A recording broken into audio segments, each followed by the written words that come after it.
Hello అక్వామన్. బట్టుగారితో దెబ్బలు తినే స్నూఫీ లాగా మాత్రమే మీకు స్నూఫీ తెలుసు, కానీ స్నూఫీకి ఇంకో యాంగిల్ ఉంది. అదేంటో ఇప్పుడు మీకు చూపిస్తా. Anyway wish all the best. Career. Snuffy కదా, అక్కడ ఎవరు లేరు కదా sir. Come come come sit. Second second archer.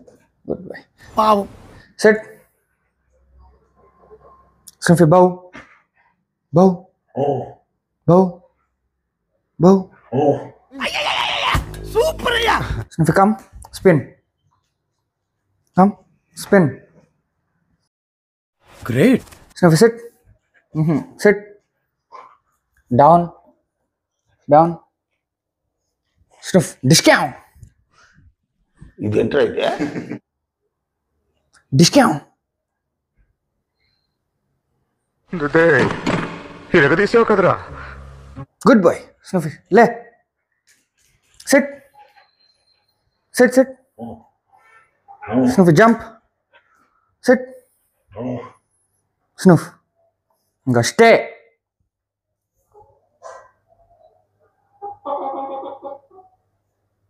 Bro ఏడిపించేశారు బ్రో మొత్తం. Tinu. Good boy. Snuffy is a good boy. ప్రతిదానికి ఓవర్ ఎక్స్ప్రెషన్. ఇప్పుడు అనండి. Batu is a bad boy. Worst fellow. Idiot. సరిపోయింది. హీరో విలన్ కొట్టుకుని కమెడీని చంపేసినట్టు నా మీద పడతారేంటి వీళ్ళు? హాబీలో జాయిన్ అవ్వడానికి సింపుల్గా సబ్స్క్రైబ్ కొట్టి పెట్టుకోండి. నేను మీ రఘురామ్ రాజా.